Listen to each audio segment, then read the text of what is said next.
Good afternoon, ladies and gentlemen. Welcome to Billionbrains Garage Ventures Limited, or GROWW, Q4 FY26 earnings conference call. As a reminder, all participant lines will be in the listen-only mode, and there will be an opportunity for you to ask questions after the management's remarks. Please note that this call is being recorded. Additionally, please note that this earnings call is scheduled for a duration of 45 minutes. If you wish to ask a question, please use the raise hand feature available on your Zoom dashboard. We will announce your name on the call and unmute your line, post which you can proceed with your questions. For today's call from the management, we have Mr. Lalit Keshre, co-founder and CEO, Mr. Harsh Jain, co-founder and COO, Mr. Neeraj Singh, co-founder and CTO, Mr. Ishan Bansal, co-founder and CFO, Mr. Lalit Bhimani, Group Head Finance, Mr. Kunal Raj Singh Chhabra, Head Investor Relations. I now hand the call over to Kunal. Thank you, and over to you, sir. Thank you, Michelle. Good evening, everyone, and welcome to the call. Our results and shareholders' letter have been published on the exchanges as well as uploaded on the company's IR website. Before we begin, I would like to remind all the attendees that some statements or comments made on the call today by the management may reflect the outlook or can be deemed as forward-looking and hence may involve certain risks and are not subject to any review. Such statements or comments are not guarantees of future performance and the actual results may differ.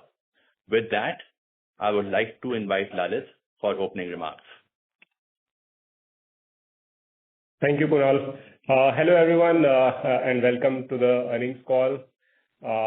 This is our third call after we became public, and almost 39 quarters since we started.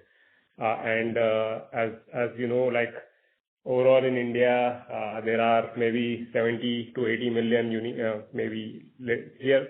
I mean, give or take around these many unique investors in stocks and MS. And if you look at the active internet population, who are transacting online and so on, is in the order of 500, 600 million, and that is also growing.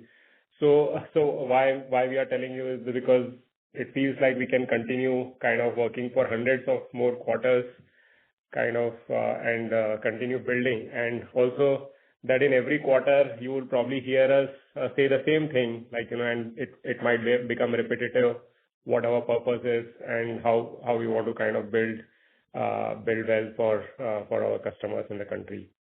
Since this is the fourth quarter, we also thought that it would kind of be good to kind of give you kind of quick highlights of the last financial year and then how we look forward from here. So quickly, first thing, as you know, last year was a very kind of important year for us as we kind of became a public company. We also saw a lot of kind of regulatory changes in some of the in our broking business, like to the label, FNO, and so on. And I think your company kind of did well there. We launched new products, namely like commodities and bonds. On bonds, we had launched primary, and now we are kind of launching secondaries. Both the products have done well. We scaled some of the existing products. MTF scaled really well for us. In other products, be it equity, MS, FNO, we grew our market share.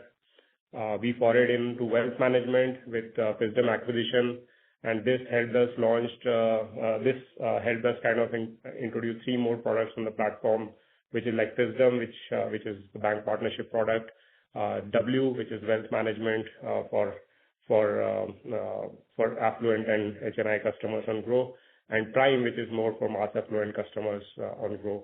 On AMC, we partnered with SSG, of course, which is subject to regulatory approvals. Our AUM grew like 2.5x in 1 year. And yeah, of course, we became public, so that was another milestone. Going forward, I think quick summary, our focus will continue to be on scaling our wealth, right? We feel that Now, it's been 6 months for the of the acquisition, Fisdom's acquisition, and now we have got a lot of kind of learnings and how to kind of look at this problem of look at, solving this problem of scaling, and so on. So we'll continue kind of scaling wealth. Second is, we'll continue compounding our existing businesses, grow market share, which we have been continuously doing, right? And thirdly, we see like this year, I think that we will see the inflection point, how AI will kind of start impacting a lot. And we look at it in two ways. One is how we can improve the customer experience leveraging AI, and second is on the productivity side, where our internal teams are kind of shipping much faster, shipping better, and so on. And lastly, as we keep doing, like we continue finding new gaps, new products to launch, finding smaller S-curves. So we'll continue doing that. And yeah, that's all. I look forward to the questions today. Thank you. Thank you, Lalit. We will now begin with Q&A. Michelle, please go ahead. Thank you very much, sir. We will now begin the question and answer session. Anyone who wishes to ask questions may click on the raise hand icon. Before asking the question to the management, please introduce yourself, providing your name and your organization name. Please limit yourself to a maximum of 2 questions so we can accommodate as many participants as possible. Ladies and gentlemen, we will wait for a moment while the question queue assembles. You may please click on the raise hand icon to ask questions at this time.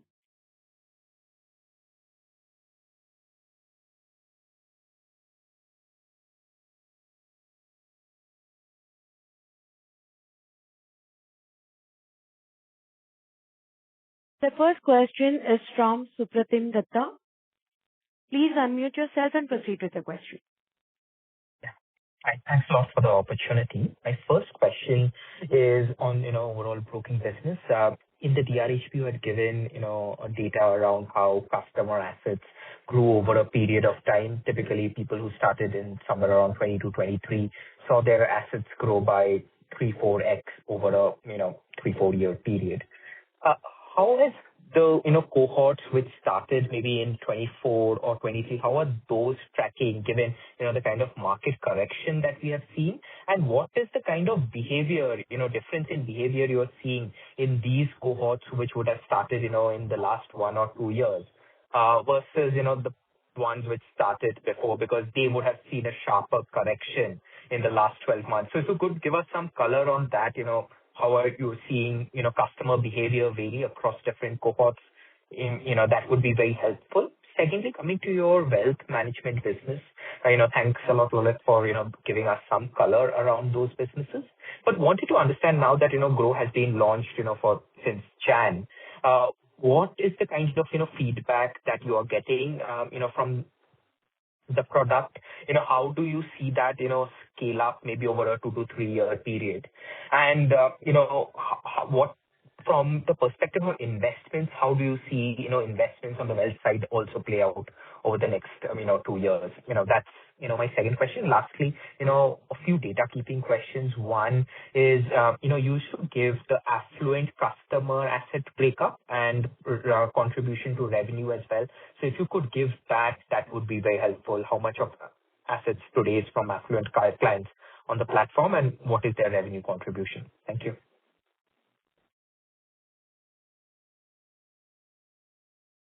So let me take the first question on the broking side.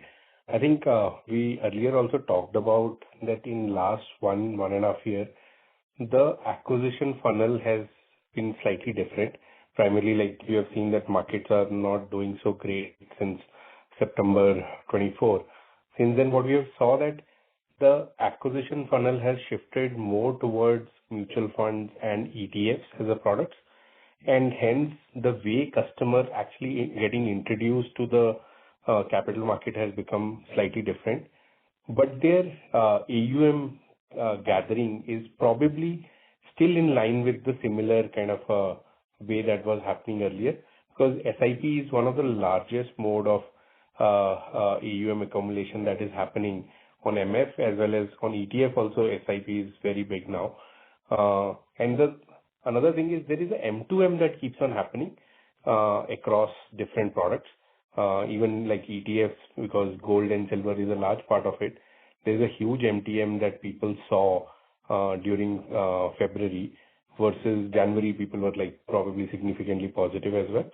But what we have seen is at a aggregate level, most of these customers are still profitable with obviously their 31st March being not a best day for cutoff. But if you look at just after that, most of the pain that was there in March, or large part of that pain has kind of reversed, and hence people are still making money, and hence the inflows are still kind of not going down. But on a M2M basis, there is a dip in the AUM.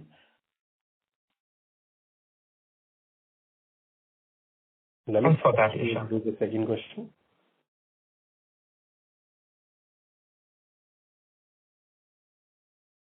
Sorry, what was the second question? The second question was on the wealth management business. So, given GROWW Prime has been launched since January, wanted to understand what is your initial trends or, learnings from that, and how do you plan to, scale that up over the next 2 years, and what kind of investments would not only GROWW Prime, but, W for Grow as well as Fisdom require over the next 2 to 3 years? Because I think in the shareholder letter, you have called out that Fisdom should be profitable by FY28. So just wanted to understand that, how are you looking at investments across these 3 platforms as well? Yeah. Hey, Supratim, so I think it's a bit early. It's been 2 quarters now since the acquisition and all. I think we are thinking it in a kind of, we are solving it in a very nice way and so on. So I think it's very early to comment on anything right now. A lot of things kind of we are building. Got it. Understood. So, just Lalit, one thing then, on the wealth business, what has, have you seen any cross-sell between, who are taking, the mutual funds, broking and, wealth currently? Has there been any cross-sell, or is it still too early to comment there? Oh, of course there is, but as I said, like it's early and we are still kind of streamlining the flows and everything. It's more. I think the demand-wise, I think from the overall potential perspective and demand perspective, there is a large market. I mean, I think what we are focusing more on the service levels and raising the bar of the experience and everything. Understood. And on the last, third question on affluent customer assets on the platform and their share of revenue. Yeah, I think we'll probably get back to you on this. I think we don't have on top of our mind. Sure. Thank you. Thank you. The next question is from Sanket Godha. Please unmute yourself and proceed with your question. Yeah, thanks for the opportunity. So my first question is on your equity options market share. Means if I look like to like basis compared to previous quarter and the current quarter, it seems that your market share has increased from 9.1 to 10.6. So what exactly in your view has led to this sharp jump in the market share of 150 basis points? Is it to do with your new product launches like 915 or GROWW Cloud and API has played a role? And also you can give a bit of color out of the total options trading, what happens in your platform? How much is today contributed by algo, and how do you see it to play out going ahead? So that's my first question. And second, maybe more of on data keeping. On commodity, you give the maybe indirectly the orders and the number of users. But if you can give a bit of market share also on ADTO terms, retail ADTO terms, that will be useful to understand how quickly you achieve what kind of market share. Because the number of orders indirectly gives a color, but we don't know how exactly the market share is. Yeah, those are my 2 questions. Sure. So let me take that. So on the derivative side, so equity derivative side, so actually it's not just options, it's a combination of future and options. The market share that it got expanded in this quarter, it is a continuation, if you look at it, on a YOY basis or it is happening for us. The reason is there is a twofold reason. One, the new customers that are coming to the kind of derivatives market, there is some benefits that we are driving from some of the new initiatives that we are taking, including 915. But large part of this is again coming on Grow itself. And the second piece is because the last quarter had a lot of volatility, and we saw that our customers who used to kind of trade earlier have also started doing more, and hence the absolute number of customers have significantly increased. So roughly earlier we had around 14 lakh customers on a quarterly basis transacting. This time we had around 17 lakh customers transacting.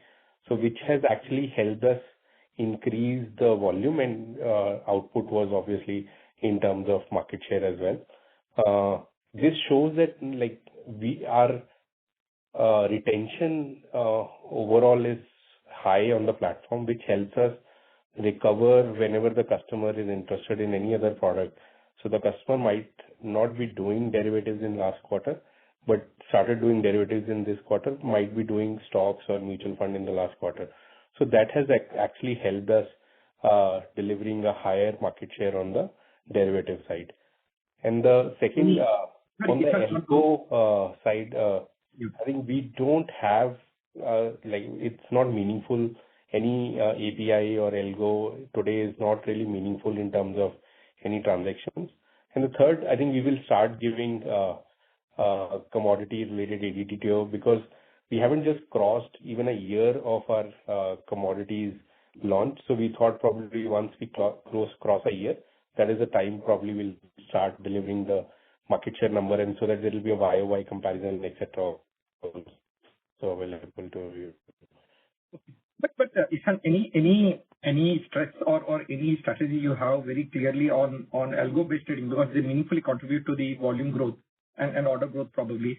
So it means any outlook you have or plans you have with respect to that piece will be useful if you can tell softer points there.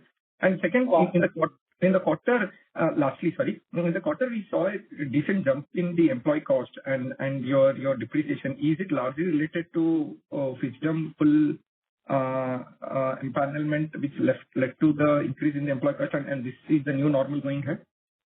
Yeah. So let me take the first one. I think as of now, we don't have a very strong strategy on focusing on algo.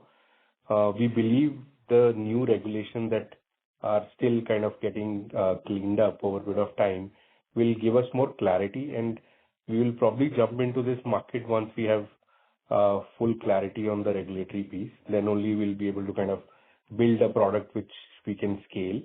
So hence, I think we are trying to kind of wait for that to happen. On the second part, you are right on the depreciation side. There is an impact primarily coming because of the Fisdom acquisition.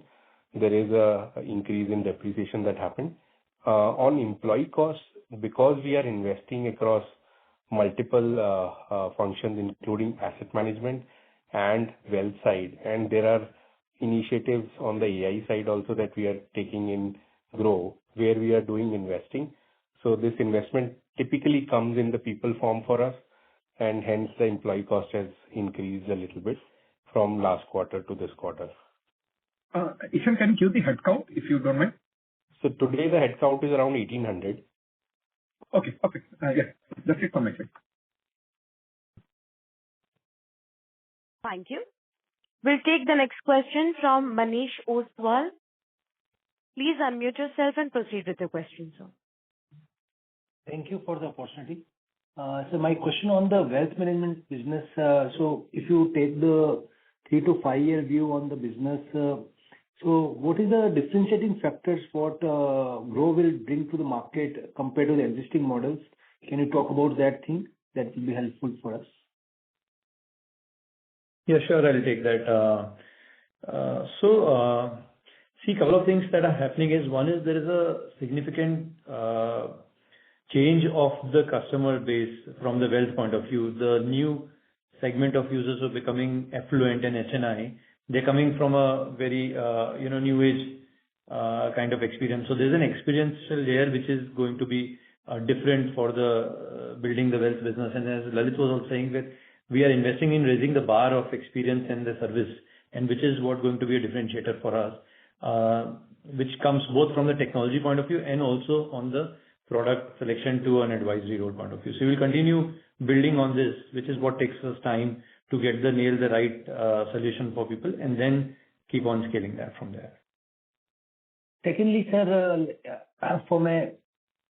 last 2 years we have seen that there is hardly any return to the investor, and now the things are turning around. So, two question. One is the active customer base participation at industry level as well as in your business should increase if the trend sustain in times to come. That is the first thing. Second is in terms of cost to serve and cost to grow, both cost compared to revenue growth, what pace we can assume expenditure growth versus let's say 20% revenue growth? What kind of growth we should model in terms of overall cost of grow and cost of maintenance, basically? So let me take that. So on the new users coming to industry, I think we have seen the down cycle. I think things are looking better than earlier. But again, we are wary of a lot of the macroeconomic factors that are impacting the markets, including tariffs and including like largely FIIs being negative from the market has also impacted significantly the way market would have grown otherwise. I think we are waiting for that kind of clear signal to be there where people have started or FIIs have started putting money in India. I think that can be a good indicator to say that now things are on the positive cycle. But as of now, it doesn't look like it's obvious. We might need to wait for a few more quarters to say that we are in the next cycle of growth.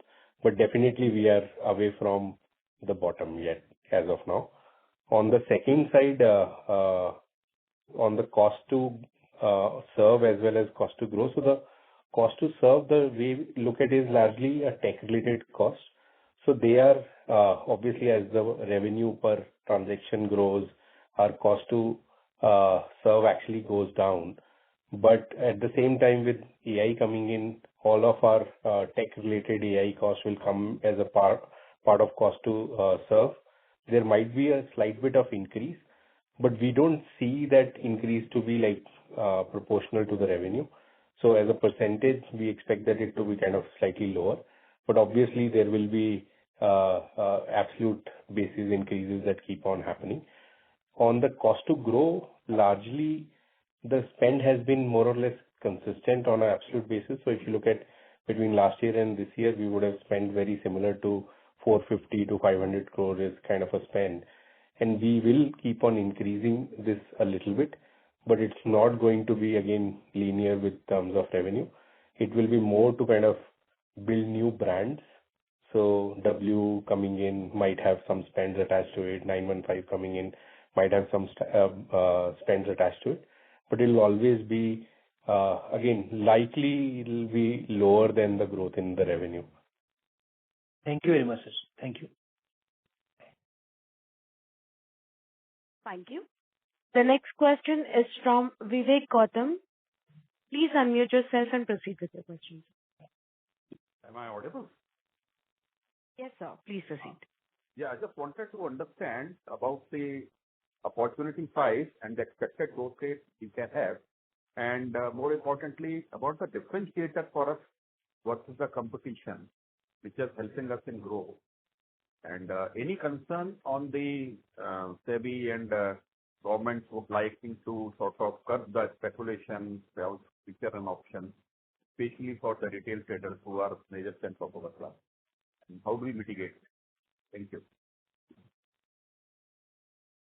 Yeah, so I'll take that. So from an opportunity point of view, so we look forward, like we'll continue compounding on our core business where there are new investors coming in. And, you know, in the opening statement, we spoke about the penetration which is possible in the country. And we will continue trying to gain a larger and larger market share. So that builds one-dimensional opportunity where there are new investors coming in and they are participating in various products that we have. The other dimension is launching new products and services for some of the segment of the users, like wealth is one of them, 915 is another one. So we are able to make more products available for a particular segment of users. So these all creates opportunities for future. Sorry, what was your second question? Second question was regarding the differentiators for us versus the Yeah. So we believe that, we continue investing in building an experience for user, which is, which converts into a higher retention for us. Because people, the users who come in on our platform, they stay longer, they are able to participate in different products in different market scenarios with their different preferences.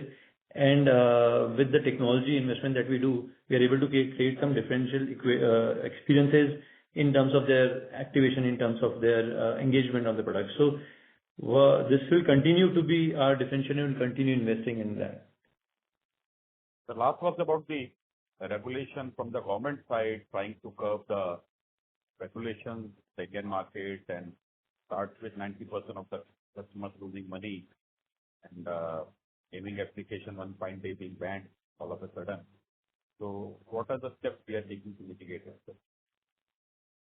So we have been operating in a regulated space for the last, since we started. So we do participate with our regulators on very regular basis on all the concerns that they have. Their concerns are pretty much what our concerns are. Like if all of us, are trying to work in the favor of investors. Ultimately, we want to create wealth for our customers. So anything that comes up, we'll participate with them and we'll try to solve it in industry level.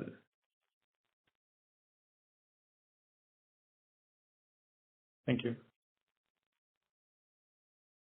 Thank you. We'll take the next question from Dipanjan Ghosh. Please unmute yourself and proceed with your question. Hi, good evening. Hope I'm audible. Yes, sir. Please proceed. Yeah, hi. So the first question was in terms of the MTF book. Obviously, for you, the MTF book has been on a rising trajectory. Now, what I wanted to understand is if you look at the customers who are taking the MTF proposition on your platform, have you done any study to understand, are they new to MTF customers, or these are customers who have been onboarded once you started the MTF journey and they are kind of acquainted with the product class? Or this would be like existing customers who were probably availing this product through a competitor platform, and now that you are also offering the product, they have kind of shifted the platform.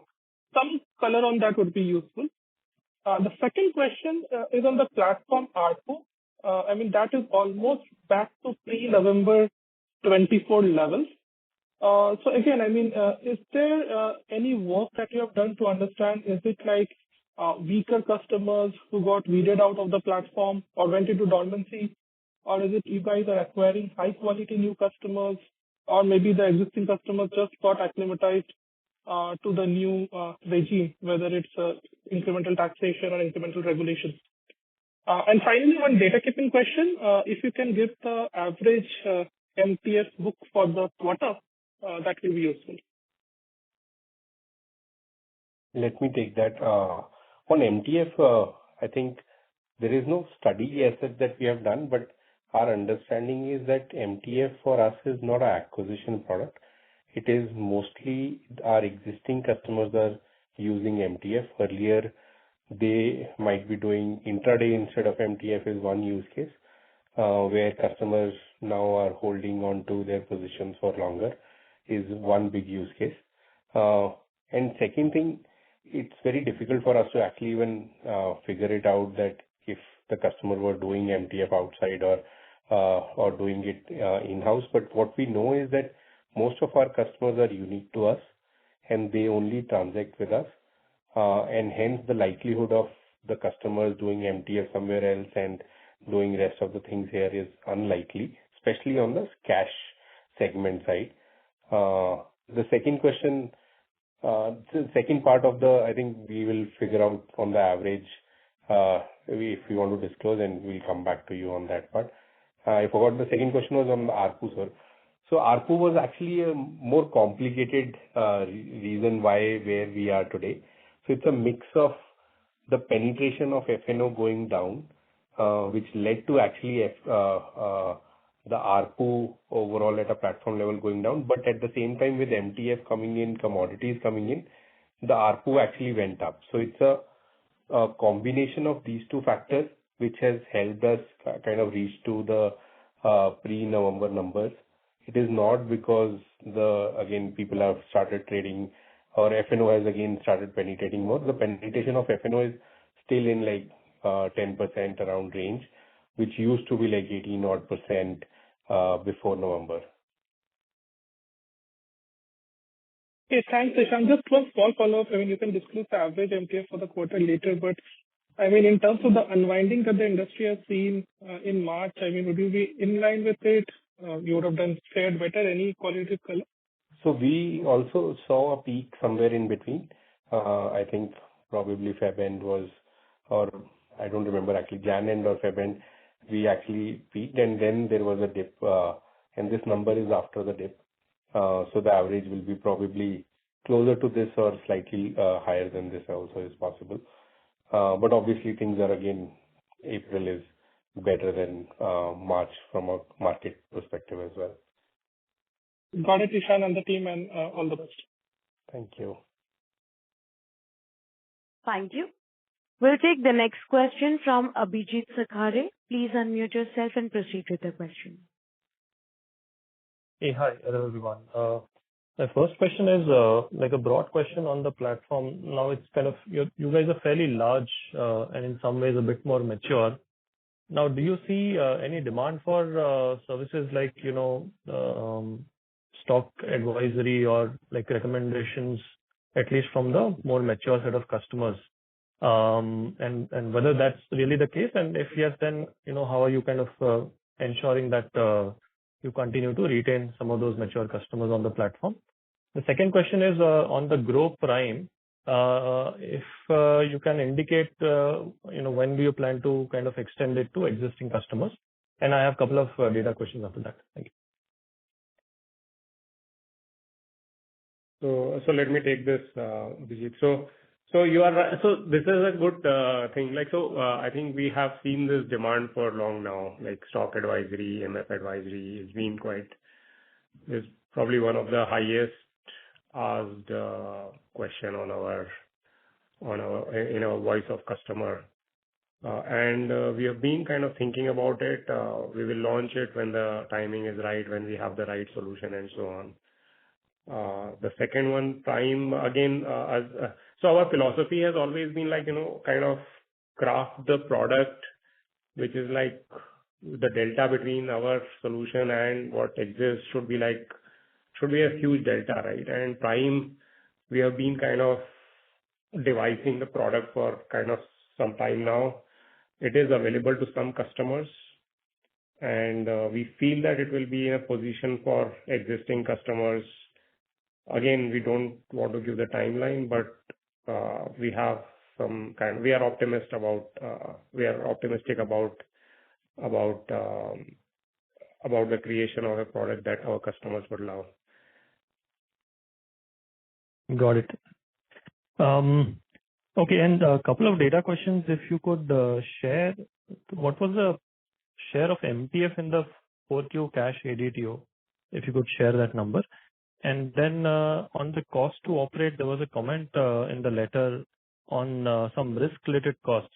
So if you could kind of explain that, and then also like how do we think about the entire like cost to operate growth for the next year as well? So I think we'll get back to you on the percentage. My guess is it is still between 5 to 10%. It hasn't significantly changed, but the exact number will come back to you. And the second part, the cost to operate, like you said, there is a risk-related cost, which again, because of the volatility that we saw both on the commodity side and then on the equity side. So Feb was more on commodity side when gold and silver kind of significantly moved in a day or two. And there was square off related kind of you can say negative balances that people went in and which we kind of accounted for in adjusted in cost to operate. And the second piece happened during the March time when Iran war started and there was significant volatility in some of the stocks, and where in MTF we actually accounted some of the negative balances, and which we have kind of put it into our P&L as cost to operate. Going forward, with exception of these risk-related costs, I think you can assume that this will grow in Q1 with the appraisal cycle. There will be a one-time kind of increase, and after that, we expect it to be kind of more or less stable for the rest of the year. Okay. Thank you, Ishan. Thank you, Lalit. Thank you. We'll take the next question from Madhur Sharma. Please unmute yourself and proceed, sir. Hi. Thank you for taking my question. So first, on cost to operate, Ishan, do you mean it will remain stable as percentage of revenue? No, so in absolute, it will increase in the Q1 because of the appraisals, and after that, in absolute, it will remain stable. And all of this, which I am saying, is primarily talking about Grow as a platform. The AMC business and the Fisdom business will still have more investments in terms of hiring as well, which will increase the cost for that business. But for the Grow as a platform, these costs will become stable after Q1. Right. Understood. Thank you. Second, so Lalit mentioned about how we are investing in AI and how it is going to improve customer experience as well as backend.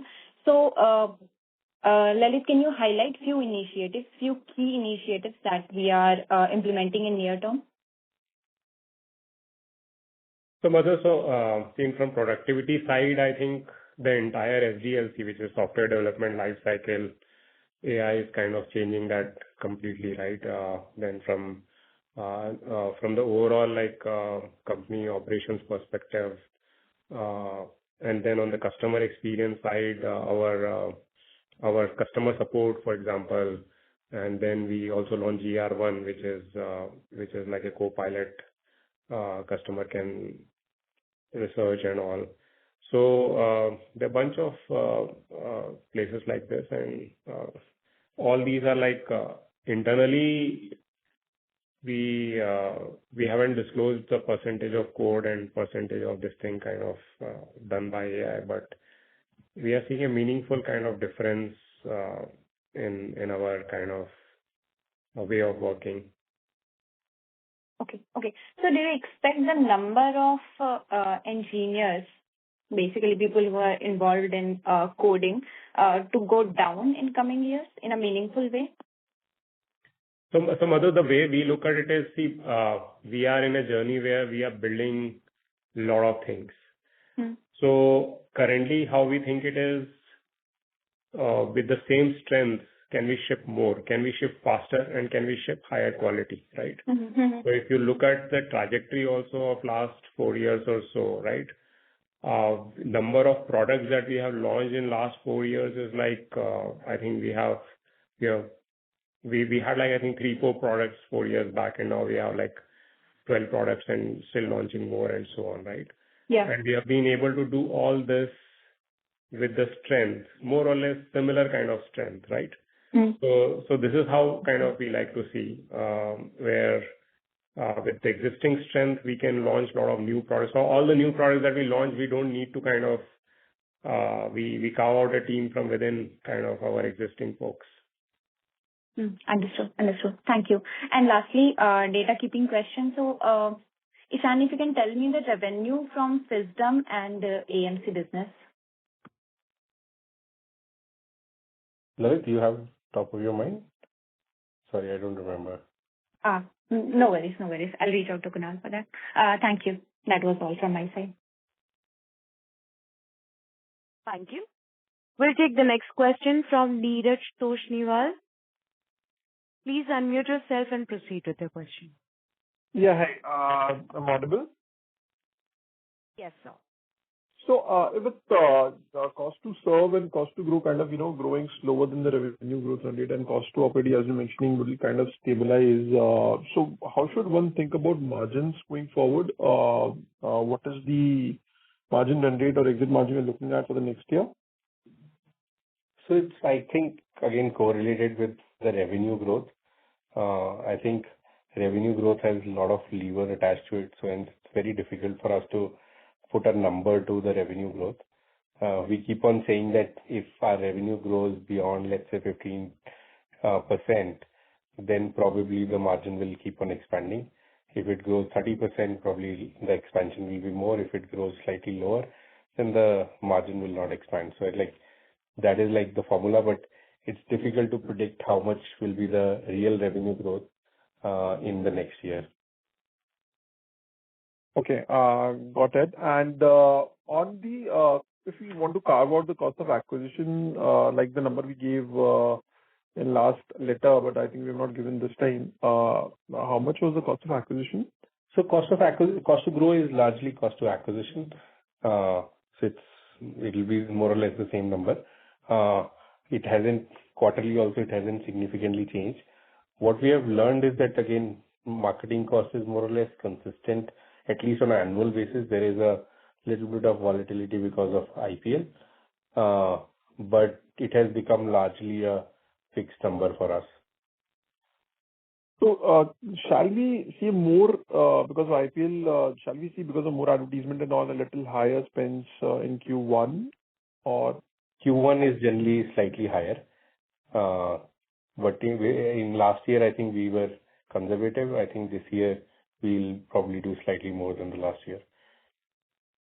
Okay, got it. And one more question on the, I mean, the rationale for changing the calculation of this market share. If I think my understanding that exchange anyways, does buy and sell automation, the overall trade as one, the count as one. So I think the industry also kind of reports like that only, your competition also.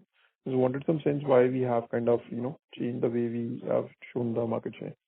So there are multiple reasons. One of the big reason is that internally, this is how we look at it, and we feel that we should be more transparent in showing what we look at, and that is how is the possibility also, right? We, if you look at tomorrow, how much market share we can have is what we want to kind of target, not really how will it look like from a calculation perspective. We think this is a better assessment of market share than what we were doing earlier, and hence we have kind of moved to this. Got it. That is very helpful. Thank you and all the best. Thank you. The next question is from Samrit Sharma. Please unmute yourself and proceed, sir. Okay. Good evening, everyone. I hope I'm audible. Just one question from my side. So, what is the company's thoughts on the emergence of these new age fee-only brokers? And essentially, how do you see the market landscape shifting according to that? Lalit, do you want to take it? Sorry, Samrit, you mean new age for zero fee or low fee, fixed fee? Fee only brokers. Zero fee. Fee only. Fee only. So I think we see currently our thought process is like, let's say if we don't talk about competitors, if we just think from the value perspective that we provide to the customer, our philosophy is right. Our philosophy is that give more value to customer than you charge, and we feel that it's also fair for customers, like they are paying on per transaction basis and so on. So and we also see that customers are kind of happy with that. So we haven't kind of thought about that. Do you see any significant move in the way the industry works because of the emergence of such players? We'll keep a watch, Samrit, but as of now, we don't see that. Fair enough. Thank you. Thank you. Thank you. Ladies and gentlemen, we'll take the last question for today from Raghav Maheshwari. Please unmute yourself and proceed, sir.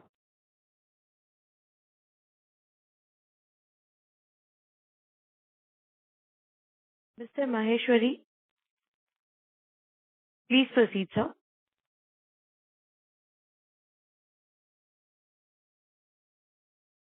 I'm sorry, sir, you're inaudible.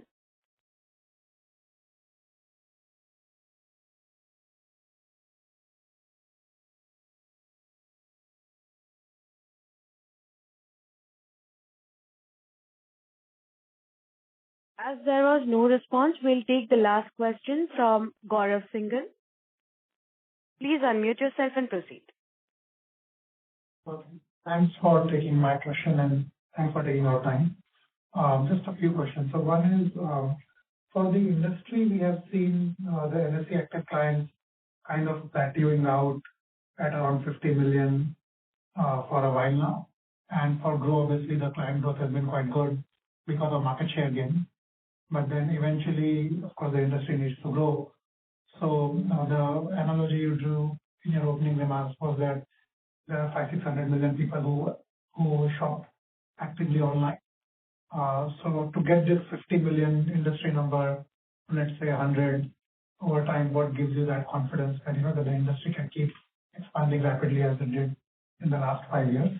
That was my first question. Secondly, are we hitting any open interest limit on these single script products like Sensex options or some of the other products because of our scale? And thirdly, what's our settlement cycle right now in terms of repatriating cash balances, the client cash balances back to their bank accounts? And what is the thinking of the regulators on reducing or increasing this time period, which would obviously impact our interest income? Thank you. So let me take this. So the growth rate of this industry is actually driven a lot based on which kind of market we are in, right? If you look at in last 1.5 year, we have been in the kind of more volatile market, but before that we were in a bull run, and that was the time when large part of the customer base kind of grew, and this keeps on happening. And if you look at it in the last 20 years history of stock market also, the growth rate typically comes largely, the industry growth rate typically comes in those bull runs, and then it's like stabilize a bit, and then again it happens, right? So when will it happen will depend on when will the next bull run comes, and that is the time when market will expand. And typically that time the expansion is like very, very high. So it's not like 5%, 10%. The growth rates are typically significantly higher. But if you look at a longer frame, the industry is growing like a 10 to 15% CAGR. On the questions on settlement, I think that I remember now is basically it is on the customer demand. So customer have today broadly 3 options. They can do bill-to-bill settlement, they can do monthly settlement, or they can do quarterly settlement. Quarterly settlement today is like an obligation that you can't go beyond that. And we do whatever a customer has chosen. And for quarterly settlement, it is done on the first month of the quarter, and monthly settlement done on the first week of the month. And the bill-to-bill settlement is as and when the bill is posted, and next day you do the settlement when the actual settlement happens from the exchange side as well. Sorry, I forgot the second question that you asked. So this settlement cycle, the limit which is quarter now, it seems to be has kept going down. So what is the regulator thinking on this? Does it keep going down, or have we now? It has been quarterly since last 10 years now, and I think it is again a choice. We haven't seen a customer choosing bill-to-bill settlement significantly more than monthly or quarterly. Actually, quarterly is probably what most customer wants because it's a lot more convenient. If we do a quarterly settlement, whenever the quarterly settlement happens, a lot of customers actually get surprised at why their money was refunded and so on. And it becomes an inconvenience for a lot of customers. We don't look at it less from our income perspective, but think it more from what customer wants and provide them in a more seamless and a more trustful way and do it. And if you look at, we give an option of instant withdrawals where in the day also, if you want to take money out, you can withdraw and the money will come to your bank account within few seconds. Because just lastly was if you are hitting any limits on these like No. single script option open interest here. So we talked about it last quarter also. So on average, we are like less than half of it on the limit side.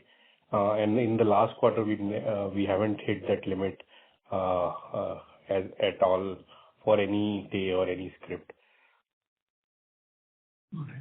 Thank you. Thank you. As that was the last question for today, I now hand over the conference back to Kunal for closing comments. Thank you, and over to you. Thank you everyone for joining the call today, and feel free to reach out to us for any questions or clarifications. Have a good week. Thank you. Thank you, members of the management. On behalf of GROWW, that concludes this conference. Thank you for joining us, and you may exit the meeting now. Thank you. Thank you so much. Thank you, sir.